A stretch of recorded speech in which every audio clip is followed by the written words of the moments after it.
ब्रह्मा जी को कार्य है सृष्टि उत्पन्न करवे को। यही लिए मातृ देवो भव,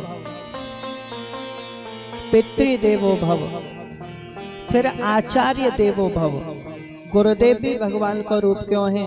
क्योंकि गुरुदेव हृदय में वह परमात्मा को प्रकट करें। जो परमात्मा छिपे भय हैं, हमारे भीतर आत्मा बन करके बैठे भय हैं पर दिखाई ना दिए, वे परमात्मा गुरुदेव के रूप में गुरुदेव की कृपा से प्रकट है करके दर्शन देते हैं। अन्वयादि तरतः, अन्वय और व्यतिरेक रूप से वही परमात्मा, वही ब्रह्म, वही भगवान इस समस्त संसार में ऐसे व्याप्त हैं जैसे मिट्टी ते घड़ा बने। मिट्टी से घड़ा बन रहे हो तो मिट्टी को घड़े में अन्वय, और घड़े में मिट्टी मिट्टी है। घड़ो जब फूट जाएगा तो हमें क्या बचेगी? मिट्टी। तो घड़े में मिट्टी को अन्वय और घड़े को मिट्टी से व्यतिरेक। जैसे मिट्टी जो मूल है ऐसे ही परमात्मा मूल है। वही परमात्मा से जैसे मिट्टी से घड़ा बन गए हो, सकोरा बन गए हो, कुल्हड़ बन गए हो, दिया बन गए, ऐसे ही परमात्मा तो वही है। उन्हीं से ये संपूर्ण संसार बने। जितने नदी हम लोग देख रहे हैं, जितनी नदियां हैं, पहाड़ पर्वत हैं, जितने भी जंगल हैं, वन उपवन हैं, जो भी कुछ हमें इस संसार में दिखाई दे रहे हो, इन आखिन सो वो सब इन्हीं परमात्मा के द्वारा प्रकट है। तो यह संसार में जैसे मिट्टी के घड़ा में केवल मिट्टी है, केवल आकृति बदल गई है, ऐसे ही संसार में जब कोई संत मिले, जब कोई गुरुदेव मिले, तो वो हमको वो दृष्टि प्रदान करें। तब पूज्य चरण गोस्वामी श्री तुलसीदास जी महाराज जी को जो ये भाव है, सिय राम मैं सब जग जाने, करहु प्रणाम जोर जुग पानी, ये भाव जीवन में दर्शन देवे, जीवन में प्रकट हो जाए। श्री गोस्वामी जी कहें कि जड़ चेतन जग जीव जत सकल राम मैं जान, बंदऊं सबके पद कमल सदा जोरे जुग पान। जोरी जुग, जुग माने दोनों, पानी मतलब हाथ, दोनों हाथ जोड़ के श्री गोस्वामी जी कह रहे हैं हम सबन के चरणन में प्रणाम करें, क्योंकि वही परमात्मा सबके भीतर व्याप्त है। और केवल चैतन्य के भीतर लाए, अन्वयादि तरतः, अन्वय और व्यतिरेक दोनों रूपन से विद्यमान है। जड़ में वो परमात्मा है, चैतन्य में वो परमात्मा है।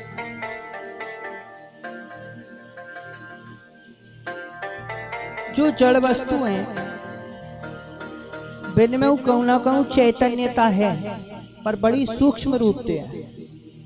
जैसे आपको उदाहरण दें, जमुना जी के किनारे आप जाओ, रेती उठाओगे तो वो जो आपके हाथ में रेती आ रही है, वो रेती अगर तुम जमुनोत्री पे जाके देखोगे तो वैसी रेत ना मिलेगी।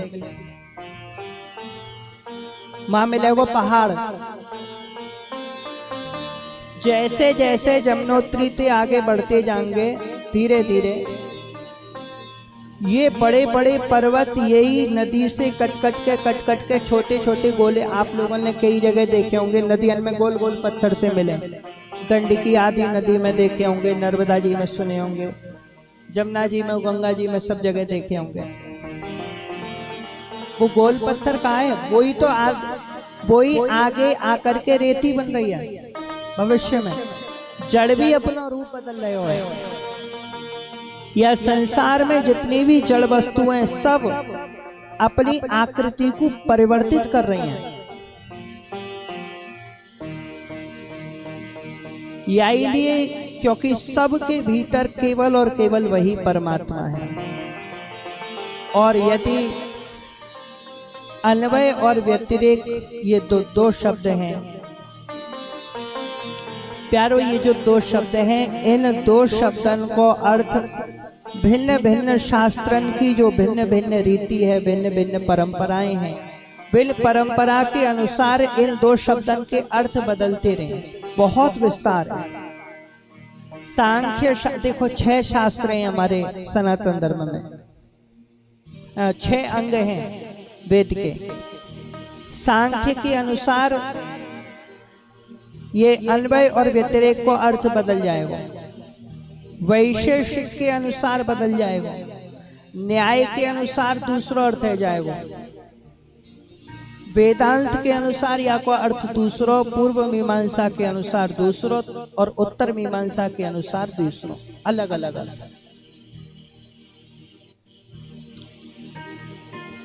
परंतु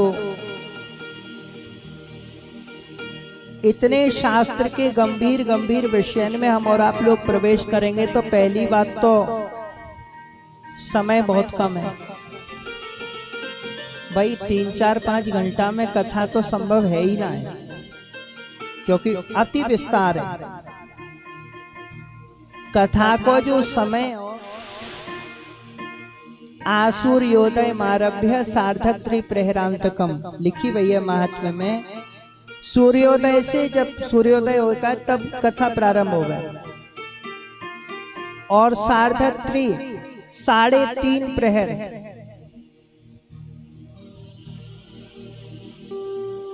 एक प्रहर 3 घंटा को होगा, एक प्रहर में 3 घंटा है गए, 8 प्रहर हो गए, 4 दिन में 4 रात्रि में, कुल मिला के 8 प्रहर में 24 घंटा हो गए, 8 या 24, तो एक प्रहर के घंटा को भयो 3, तो 3 प्रहर पे के घंटा है गए 9 और 1.5 और आधो, तो 9 और आधो प्रहर है गए 10.5 घंटा। कथा के घंटा आनी चाहिए 10.5 घंटा, सार्ध त्रिप्रहरांतकम। अच्छा, तो बोले 10.5 घंटा कथा होगी, विश्राम बोले बीच में मध्याह्ने घटिका द्वयम, कथा विराम कर्तव्यो मध्याह्ने घटिका द्वयम, 2 घड़ी को विश्राम है बीच में, जैसे नियम में लिखी भई है। तो 2 घड़ी कितनी भई, एक घड़ी हो गए 24 मिनट की, 2 घड़ी को मतलब है गए 48 मिनट, 10.5 घंटा की कथा में बीच में 48 मिनट को विश्राम, और वह विश्राम में भी लिखी गई है, यो नहीं भैया लोग कोने में जाके और यो यो कछु रगड़वे लग जाएं और बीड़ी खींच रहे हैं, कोई कछु कर रहा है और माताएं बहनें अपनी बातन में लग जाएं, ना है, कीर्तन करो। वो जो 2 घड़ी को समय कथा के मध्य में वहां में ठाकुर जी को कीर्तन करना चाहिए, मध्याह्ने घटिका द्वयम। तो प्यारो बहुत कम समय हम और आप लोगों के पास है, और ये विषय इतने गंभीर हैं, इतने विस्तृत हैं, जब तक शास्त्रन को गुरु कृपाते गुरु चरणन में बैठ के बहुत ढंग से अध्ययन न करें तो ये समझ में ही ना आएंगे। ये बोबारी बात है जाएगी कि पहली कक्षा के विद्यार्थी को पीएचडी पढ़ाई जा रही है, तो वो तो कैसे वो ना समझ पावे, वो तो पहले बेचारो ABCD सीखे वो। परंतु कथावाचक को एक नियम है, दृष्टांत कुशलो। कथावाचक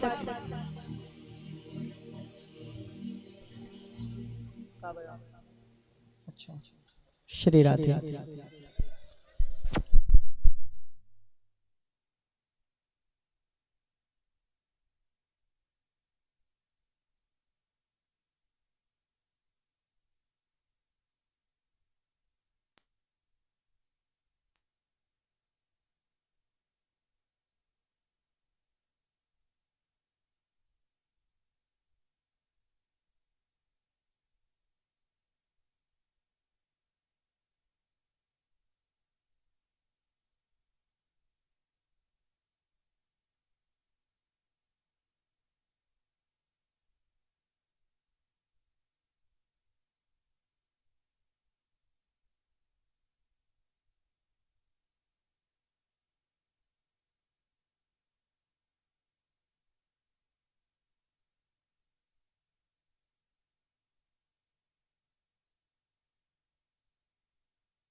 श्री राधे।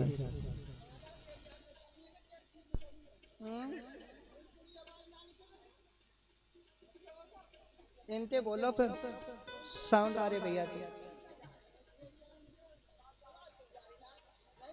भैया तुम जा जाके सुनो सब जगह पे कहाँ कहाँ आवाज ना जा रही है। ना ना यहाँ की बात कर रही है भैया। कौन कहाँ आप कहाँ बैठ रही हैं? अरे पल्ली तरफ की बात कर रही थी। अच्छा देखियो भैया कहाँ कहाँ तक न जा रही है।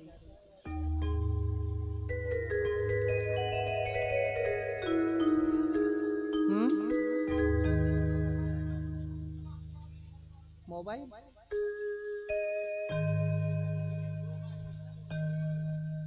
मेरू नारी का आ रही है माँ।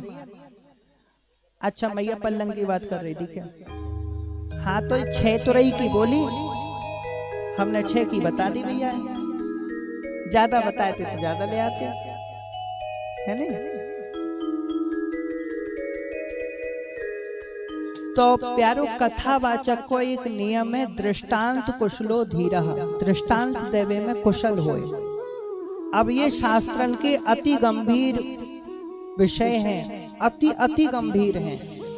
इनको समझने के ताई जीवन में बहुत तपस्या चाहिए, साधना चाहिए।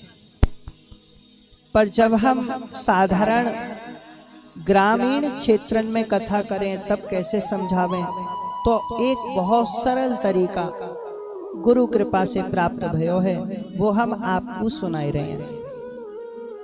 अन्वय और व्यतिरेक को बहुत सरल तरीके से यदि समझना है तो या को सबसे सरल तरीका ये है कि एक को अर्थ है, एक को अर्थ है नाय। परमात्मा इसमें भी है, उसमें भी है, उसमें भी है, सब में भगवान को दर्शन करते चले जाओ। ये हुआ अन्वय सब में। जैसे श्री गोस्वामी तुलसीदास जी महाराज जी ने सब, जैसे आप लोगों ने कथा सुनी होगी, एक संत महाराष्ट्र में भाई संत श्री नामदेव जी, मैंने बड़ी सुंदर फुल्का बनाया और रोटी बनाई। एक श्वान आया और कुत्ता लेकर के बाजवे लगो, तो वह श्वान में उनको भगवान को दर्शन भयो, संत श्री नामदेव जी को। तो कटोरी घी की लेकर के दौड़ पड़े। उनको कुत्ता दिखाई ना दे रहा, उनको दिखाई दे रहा भगवान। बोले हे प्रियतम, हे मेरे नाथ, आप कहाँ भागे जा रहे हैं? जे लो सूखी सूखी रोटी लेकर के जा रहे हैं, लो ने घी लगवा लो, घी चुपड़ के खा ली। ऐसो भाव उन्हें दिखाई ना दे रहा कि हम और आप लोगन की दृष्टि में, क्योंकि हम और आप लोगन को भी भजन को बल बढ़ाना है।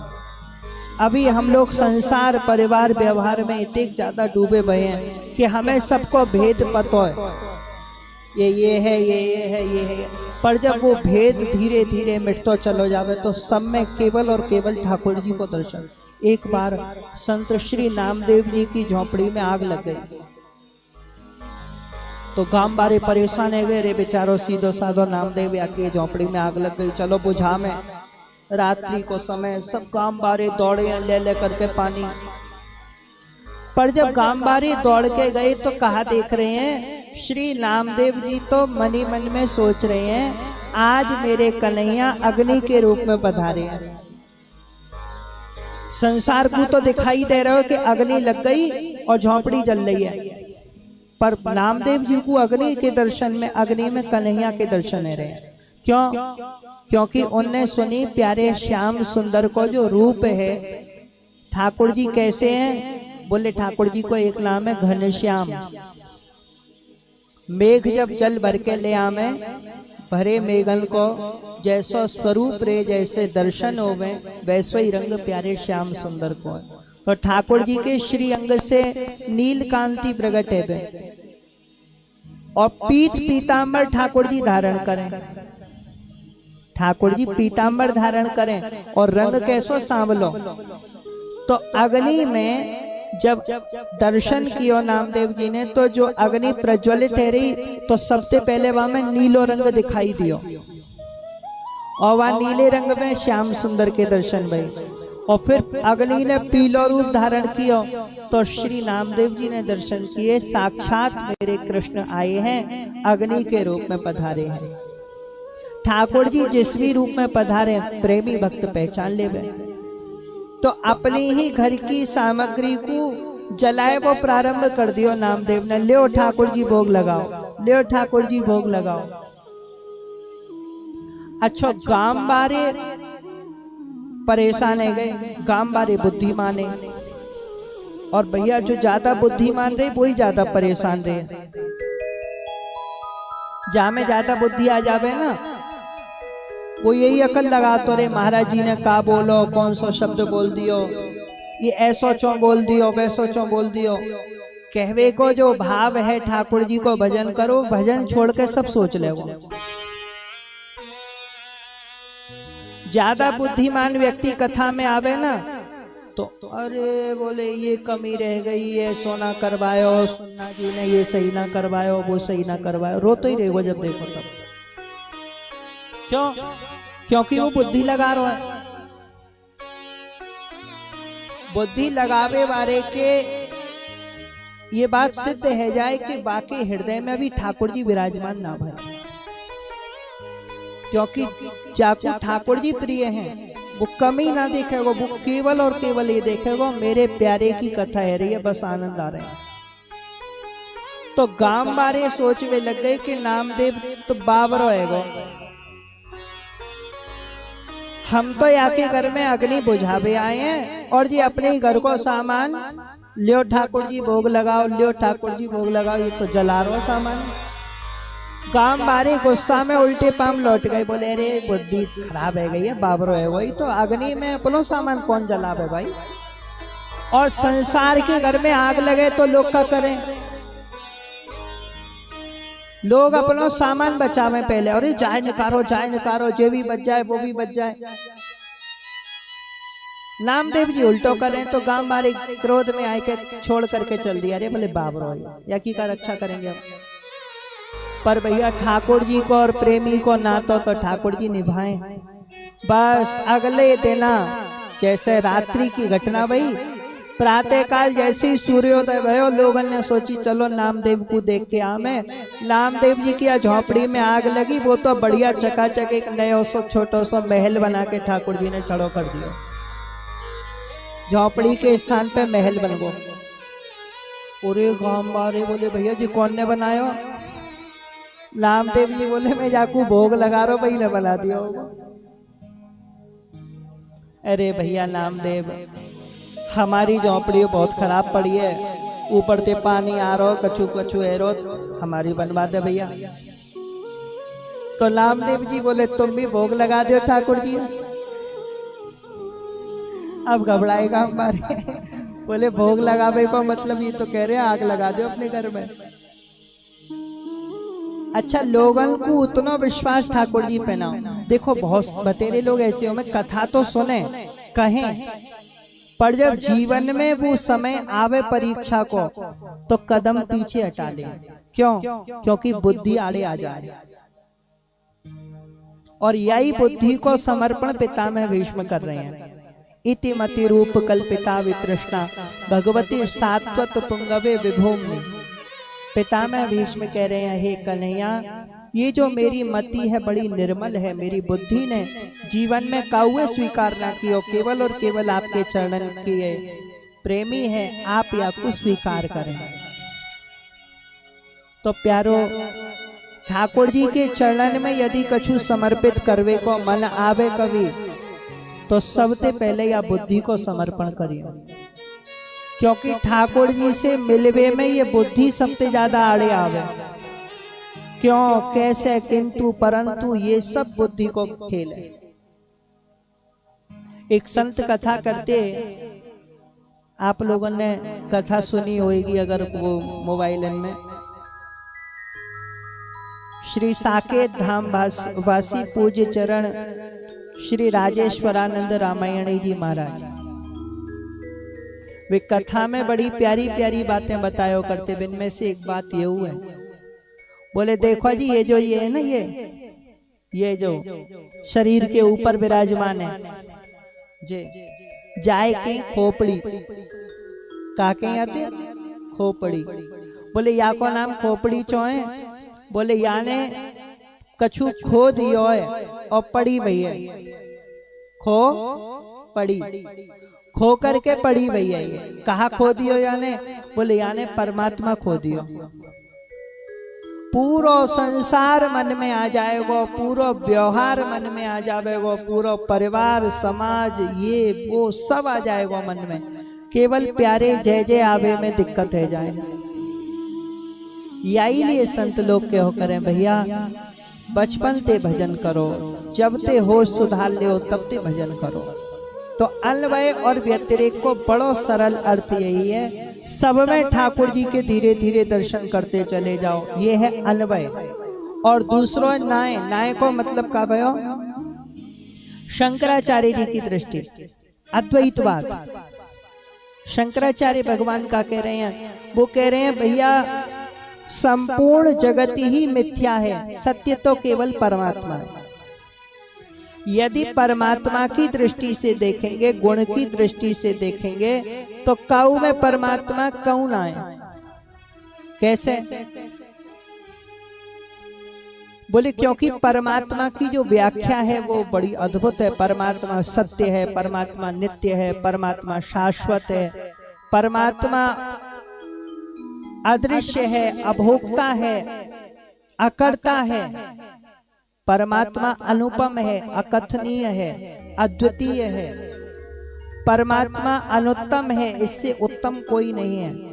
परमात्मा को कोई देख नहीं सकता, भगवान को कोई छू नहीं सकता, भगवान को कोई जान नहीं सकता, क्योंकि उन परमात्मा का ना कोई नाम है, ना कोई रूप है, ना कोई आकार है। तो एक तो भाव ये, जितने रूप, जितने आकार, जितने नाम है सब भगवान के ही हैं। दूसरों एक और है जो व्यतिरेक शब्द को प्रकट करे, इसमें भी नहीं है, इसमें भी नहीं है, इसमें भी नहीं, इसमें नहीं है मतलब ये वस्तु भी नाशवान है, शरीर में नहीं है मतलब शरीर नाशवान है। ये संपूर्ण संसार एक दिन जब प्रलय होता है सब समाप्त हो जाता है। इसलिए शंकराचार्य जी कहते हैं इसमें भी नहीं, इसमें भी नहीं, इसमें भी नहीं, ऐसा करते करते जो अंत में शेष बचे वही ब्रह्म है। इसीलिए यही लिए शास्त्रन में ब्रह्म को एक नाम है निर्विशेष। सबके बाद जो शेष रह जाए और बाकी बाद कछु शेष न रह जाए, बाकू के ब्रह्म। तो ऐसे परमात्मा की सुंदर व्याख्या है। वही परब्रह्म पूर्णतम परमात्मा जो है वे भगवान श्री कृष्ण हैं, वे स्वराट हैं, सर्वज्ञ हैं, सब कुछ जानने वाले हैं। यही लिए प्यारो ऐसो भाव मन में रखना चाहिए, एकांत में हूँ हमसे कोई अपराध ना बने, ऐसी भावना मन में रखनी चाहिए। कोई यदि यूं सोचे कि हम तो ऐसा कर्म कर रहे हैं, का पता ना चलेगी, कोई देख ही ना पाएगा, ये सब झूठी बातें हैं। देखवे बारो सब देख रहे हो भैया, बाहर भीतर वही साक्षी है। जैसे आजकल वो चले ना सीसीटीवी कैमरा, बिन में धोखा कर सको, बिन में कोई ना कोई चालाकी आदमी कर सके, पर भागवत जी के 6वें स्कंद में आई है, परमात्मा ने हम सब मनुष्यों के लिए 14 साक्षी कर्मों के साक्षी तत्वों को प्रकट कर रखा है। 14 लाओ सरल भाषा में बोलूं तो 14 कैमरा लगा रखे हैं ठाकुर जी ने। ये जो सूर्य है, ये जो चंद्र है, ये जो बहने वाली वायु है, ये जो दिन है, ये जो रात है, ये जो संध्या काल है, ये जो प्रकाश है, ये जो अंधकार है, ये सब ठाकुर जी के कैमरे हैं। कहां तक बच के जाओगे? बाहर भी वही है, भीतर भी वही है, इसलिए सर्वज्ञ है और स्वराट है। स्वराट शब्द को अर्थ है स्वेन राजते स्वराट, जो स्वयं प्रकाशितवान है। इस संपूर्ण जगत को प्रकाशित करने वाले वही परब्रह्म परमात्मा है, परंतु कोई वह ब्रह्म को, वह भगवान को प्रकाशित कर रहे हो ऐसा ना है। सब जगत प्रकाश प्रकाशक रामो, मायाधीश ज्ञान गुण धामो। पूज्य चरण गोस्वामी श्री तुलसीदास जी महाराज जी ने भी यह भाव को प्रकट किया है। तो प्यारो, वह जो परमात्मा है सब कुछ उनसे ही प्रकट है, पर वे किसी से प्रकट नहीं है, सबके मूल में वही है। अब इन परमात्मा को जानो कैसे जाए? बोले भगवान को जानवे को एक मार्ग है ज्ञान। वो ज्ञान क्या है? बोले तेने ब्रह्म हृदय आदि कवये मुह्यन्ति यत् सूरयः। कैसो ज्ञान है? बोले ये वो वारो ज्ञान है जो सर्वप्रथम आदि कवि भगवान श्री ब्रह्मा जी के हृदय में जो प्रकाशित कियो, वह ज्ञान है। ये सर्वप्रथम कौन सो ज्ञान प्रकाशित कियो, ये अभी आगे आएगा प्रसंग में, द्वितीय स्कंद में 4 श्लोकों की भागवत आती है, चतुश्लोकी भागवत के में। वो ज्ञान भगवान नारायण ने सर्वप्रथम श्री ब्रह्मा जी को प्रदान किया। और भैया ऐसा अद्भुत ज्ञान है, मुह्यन्ति यत् सूरयः। बड़े बड़े विद्वान भी या में मोहित है जा में, बड़े बड़े विद्वान भी पता न लगा पावे ये कैसो ज्ञान है। कई